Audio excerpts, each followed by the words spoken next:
Alright, hey, what is going on, guys? Ali here, back again with another review for Date Alive Season 4, I believe. This one's going to be Episode 7 and Episode 8, because last week, I went to a convention and I didn't record anything. I could have, but I just like, I'm gonna have a good time. And I sure as hell had a good time. And also, new glasses, who dis? Finally. But anyways, let's get to really quick. I don't know, before, like the video and everything, like if you liked the episode and stuff, and comment down below and everything, and subscribe and turn that notification bell on, right, so you don't miss any videos. But anyways, I don't know how long that this review is going to last, because even though I seem fine, my back, upper back, is like in pain. It's been in pain for like 2 days now. And I think it's a disc or something that popped out while I was sleeping, or I was just in a really weird or bad position while I was sleeping, because I woke up with awful back pain, absolutely awful back pain 2 days ago, and it was annoying. So I just want to let you guys know that.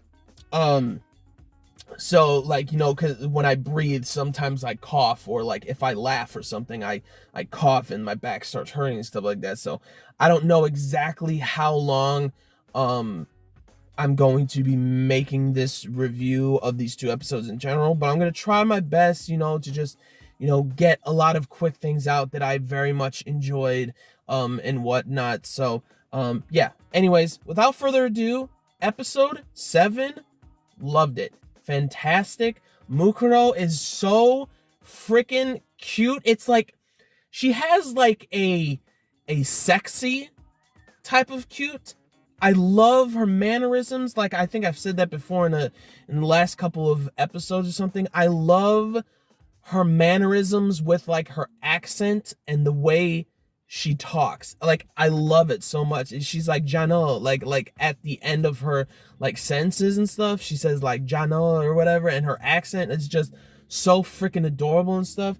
She is so cute yet also sexy and whatnot. And I love that Shido actually combed her hair and everything, and the look of her hair when he fixed it up and tied it up and stuff was just absolutely, she looks so beautiful. And the funny moment where she was trying on Kotori's outfit and it was so tight on her chest and stuff, that was hilarious. Kotori was pissed, and then Shido was hey, it was to I was showing it to you so you could use your spirit power to make clothes, because I also kind of forgot that the spirits can make their own outfits through their power, through their energy or magic or whatever, to make their spirit uniforms and stuff. So that was very funny and interesting. And then Kotori's oh, huh, why didn't you just do that in the first place? She didn't have to wear that, huh in Shido's ear, which was really freaking hilarious. And I loved it. And just to see how lovable Mukuro is throughout the episode, where she's just holding on to Shido and everything, was really cute and really adorable and stuff. She's oh, you love me, and he's of course I love you. It's it's not exactly I am in love or anything like that. He loves them through the fact of genuine care. And that's what I really like about Shido too, because he never says I am in love with you. He says I love you. I love you guys. I want to help all of you. I love you guys so much and whatnot. So I really like that moment of him saying that, because people can easily think it's I'm in love with all these girls. He's not in love with all these girls. It's not. He's just, the love is from a genuine care. And just to see that more of Mukuro or Muku talking about that was very neat, and I really liked it a lot. So then Shido and her talking on the bench at the park, they had a good time picking out things and checking out stuff, and it seemed like such a fun time for both of them in general. And then when Shido was talking about saying that I love you just as much as all the other spirits, you kind of see a little bit in Mukuro's like head or her gesture, just a faint, tiny bit. And she's like, huh, I guess I gotta fix something. So then she goes and locks all of the other characters' like memories and stuff. I'm like, yo, in that moment, see, now my back is starting to hurt like pretty badly right now. But that was pretty great. Just to see like she literally locked people's memories. Like, hello? Like she locked them, and then and then all of them are just like, even people from like her from his school, not just all the other spirits. Like she locked like everybody's, which was very interesting. And now she's saying that like, now you can just love me and just me and whatnot. And like she seems to like starting to get very, very possessive. So that was very interesting. But then like all of a sudden, like, you know, origami's origami's like actual like person from this world, because remember Kurumi and Shido changed history, so they're in a different actual like world. So then in this world, like, you know, the happy type of origami is still there. So then she actually emerges from the memories, or from the old origami's mind, who still remembers Shido. So that was really cool. And also like Toka, inverse Toka, which that was so like interesting, but also weird seeing inverse Toka not fighting in this episode when she was with Mukuro in like the maid cafe. And first of all, the maid from the maid cafe was absolutely hilarious. I loved it. Like she was like, she's pretty much being passive aggressive, being like, hey, shut your mouth, you're bothering people in this cafe. Like, but instead, you know, she's saying that like, oh, you're bothering master and stuff to Mukuro and Toka. And that was just really funny. But just to see inverse Toka in that way, which was very interesting to me. And also like, it's very interesting that inverse Toka is the only one who's really had like an actual conversation and actually has like her own mind, if that makes sense. Because, you know, inverse origami, she never said anything or whatnot. She was just like closed off. And then you got Nia, who was completely like, she didn't say anything or whatever. Like she, like her person just like disappeared or something when she inverted, just like origami. But Toka's inverse, she's an actual completely different person. So that's very interesting. Like, are the crystals, do they have like different like do those crystals have like, spirit crystals have two different souls within them or something? We're probably gonna find out later, maybe, possibly. So I'm very excited to see that. But yeah, overall the episode was really fun and very enjoyable and whatnot. And just to see that like everybody, like even Miku, when she looked at her phone, saw Shido's name in it or whatever, or darling in it. So she was very weirded out by it, and everybody else was weirded out by it.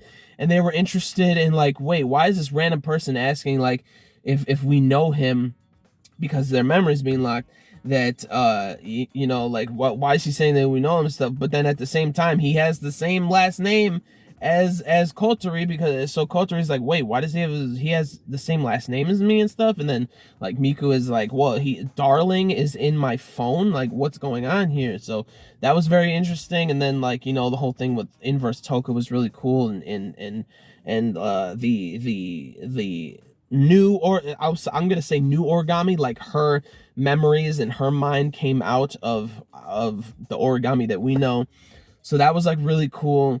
And then like the whole date was funny, like at the end with inverse Toka, like the way that she was saying that like be tasty moe moe kyun, that the maid from the maid cafe was showing them how to make like something taste good or whatever, which was really funny. I love that. And she treated it as like something very serious, like the like inverse Toka was like, Orashikunade moe moe kyun. And then shoved Shido's face down into the cake. That was so funny. And then Mukuro saying that, like, you vulgar woman, and then she like eats the strawberry but then sticks it out so then he can, like, Shido can eat it. And Inverse Toka was like, no, you can't, kissing is for a relationship and stuff. It was so funny. So good. This episode was fantastic. Episode 7. It was a lot of fun, a lot of progress with the date and with Mukuro a little bit more. And also in the beginning of the episode, we got to see like a very quick memory image of like this one girl who seemed to be apparently her sister, her adopted or like her stepsister, because it seems like she was adopted into that family, and like she seemed like she really genuinely loved. It seems like the family was she was very well loved from the family. So I think the family was taken from her, she was kidnapped, or like or they were killed, something along those lines somewhere. But yeah, anyways, a very enjoyable episode. And like also something else interesting was that like she was thinking about, oh, like don't cut my hair. Like Shido was saying, I can cut your hair and stuff. She's like, don't cut my hair. And for some reason in her memory, she doesn't want to cut her hair. And that's probably because her family or her stepsister said that probably somewhere along the line in the past said that like her hair is so beautiful, you shouldn't cut it or anything, like don't cut it and stuff. So that was probably the reason why she was mad or frustrated with Shido saying like, no, I'm not gonna cut it and stuff. That's probably the reason.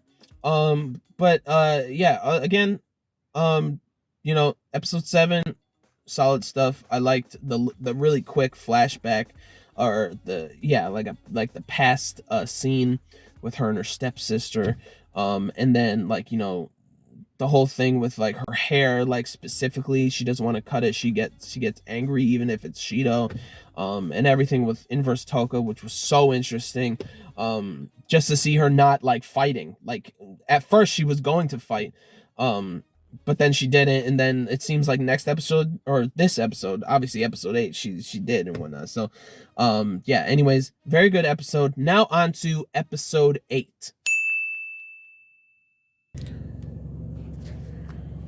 Okay, just finished episode 8. That was absolutely fire. Loved it. Every single thing about it, every single minute about it. Like you got the relationship with Mukuro and Shido at the end, where like, you know, first of all, Mukuro unlocking whatever that was in herself that unlocked that changed like her spirit armor into like a red, like that was fire. Literally fire, because it turned into like flames and it became, her outfit became red and whatnot, and like it like unlocked a very like aggressive like fighting spirit type of like ability for Mukuro when she's fighting Toka and everything. And like just seeing a little bit more about Mukuro's like past and stuff was so good. It was amazing. Mukuro was amazing with everything that she was doing in this fight between Toka, like fighting Inverse Toka, which like the thing that Toka like said, Inverse Toka was like the inverse, what you call the inverse form of spirits to Shido when she was sitting down talking, because like Mukuro, like her head was like freaking out and like she was getting a headache, because going back to that Tengu Tower that she went to when she was in the past with her sister, and that like her stepsister was like having conversations with her friends and whatnot, and Mukuro was being very scared and nervous and everything, and like just to see like Shido and Mukuro connecting in that way was fantastic. When he was trying to make sure Mukuro didn't turn like inverse form at the end of that battle was fantastic. It was amazing. We got to hearing more about like that different like Inverse Toka, who's pretty much basically she's the true form. That's what she was saying. The true form of spirits, the true form not in inverse form or anything like that, that like the spirit of origin, like, was when she was making the what is it called, the Sephira or the Sephira or whatever, like that is what she did, like change it or something like that. So it's like kind of flipped Date A Live in general like on its head. It was fantastic. I loved every second about it and whatnot. It was really good. Just to see, like, it was fantastic. Like, I loved it.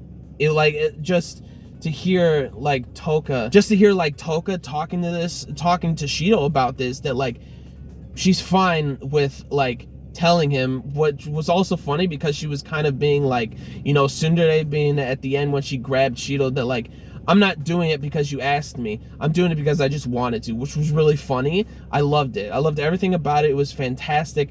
And again, just the fight between Mukuro and Toka and Origami was absolutely amazing. I loved it. It was the CGI in the fight, when the characters were like shown to be like CGI, and Toka and Mukuro were running on the side of the tower, like that was fire.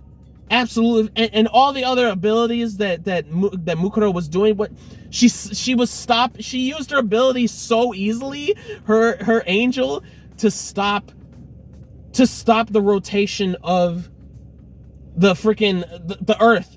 Like she was already stopping it and everything. And I loved that, you know, all the other spirits are like, we don't know who this guy is, but for some reason we feel at ease with him. We feel like we need to help him. Like when he talks, we're like, oh yeah, that's good. That's a good thing. Like we want to help this guy or something, which was really cool, very interesting to see. And again, Mukuro, like her ability, like she might have the most OP like ability, I think. Michael, absolutely OP. And when she was trying to like take out Toka, bro, when she hit her, like she can her ability, when she was able to, like, when she changed like the form of Michael, able to deconstruct on a molecular level, to deconstruct, like when she touches something with the weapon. Oh, that's insane. So, oh my gosh, it was so good. And then when she, oh my gosh, when she cut off Shido's arm, I was like, whoa, what the, like, that was insane. And like, just to see, like, which was also really cool, that like Shido using Raphael to fly, Shido using what is it called? Is it Kamau or one of the abilities that, you know, he got from Kotori to like heal himself, and also using Gabriel too. Like, I gotta reiterate this. I love seeing Shido using all of the spirit's powers.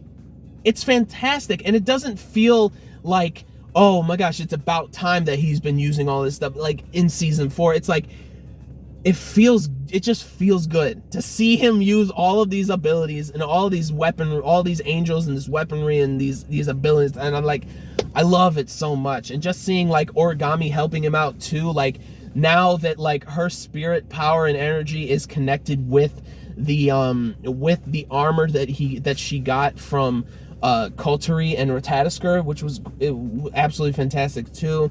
So then seeing like Mukuro and Shido, when like more of her past, that like she completely locked everybody's memories of like her stepsister and her parents, her mom, dad, stepsister and stuff, and they were absolutely like angry with her, and she was crying that like nobody's gonna take people away from me. It's because of like her past experiences, that like when I love somebody, I'm not gonna let anybody take them away from me. And like that was just so emotional, because at the same time Shido didn't want, like it resonated with Shido, because he didn't want to be alone either, because of you know his parents dying, and everything, and the past and whatnot.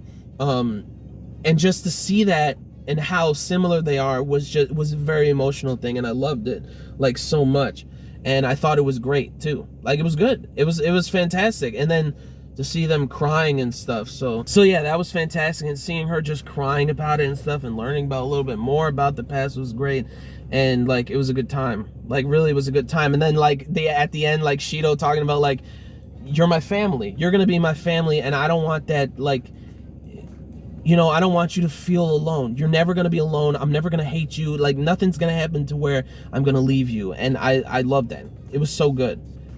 I thought it was fantastic. I loved every second about it, and it was a fantastic time. So again, the ending of the episode, which was obviously really funny and whatnot, it was good stuff. And then, you know, Toka, the inverse form saying that like, don't make Toka sad. And I feel like something might happen to where it's going to be very emotional with Toka's character and whatnot. So I'm excited for that, actually, and I'm excited for a lot of things. So yeah, it was good stuff. At the end, like Mukuro kissing or making out with Shido, saying that like, you know, we're family. Family's got to be like intimate and stuff. That was funny. But then at the after credits, Kurumi is back in the class. But even before that, that was so funny that like Toka's like, we wouldn't have been late because, you know, Toka, Shido, and Origami were late. She's like, we wouldn't have been late if you weren't trying to get into Shido's coat. And then Origami's like, I can't find my animal instincts. I thought that was like hilarious. But then after that, Kurumi's back in the class. Like, yo, I don't know what's gonna happen, but it might be something where like something similar to maybe season 1, where she first entered the classroom and stuff and whatnot, and she was introduced in the classroom and stuff. Could be happening, I don't know. But episode 8 was absolutely phenomenal. The CGI in the fight itself, the CGI fighting was fantastic. Mukuro and her abilities were out of this world. The connection with Shido and Mukuro and their past and stuff, the connection that they have with that was just emotional and whatnot. I got emotional, and it was good stuff. Loved it. It was overall just a good episode and everything, and it was a lot of fun, and like seeing her past was very emotional too. It was good stuff. Fantastic type of stuff. What did you guys think? Especially like also like what Toka was saying, inverse Toka saying that like the spirit, she's talking about the spirit of origin. She knows exactly who it is, and she knows so much about, it seems like that inverse Toka, who's seemingly from what she said is the original, like the actual one, that she knows something is up. Because she's saying that the inverse forms are actually the original forms from when the spirit of origin created the Sephiras and whatnot, and the crystals or whatever. And it's the refined form. When she was refining the crystal, these spirits, or the spirit powers, are what was created from it, from the refinement and stuff. I need to know more about that. No spoilers in the comments and stuff. I had a good time, and it was just a lot more mysteries and stuff. But again, that is episode 8, 7 and 8. What did you guys think about the episode? Leave down in the comments your thoughts about the episode, your thoughts about what I said and whatnot. Leave a like and everything. Comment down below your thoughts about everything, your thoughts about what I said and whatnot. And subscribe to the channel for more reviews, vlogs, unboxings, live reactions, and theory discussion videos, and things like that. So gentlemen, stay classy, ladies, stay sassy, but most important, everybody, you gotta stay a little nasty, all right? So peace and love, and I'll see y'all later in the next video. Peace out. May the force be with you always. Plus ultra. Latom, my back is hurting like a business right now, but anyways, I had to get this review out. It's probably pretty long. I don't freaking know. But anyways, peace out. And I'll see you guys later. I'm going to go lay down because my back hurts. Peace out, guys.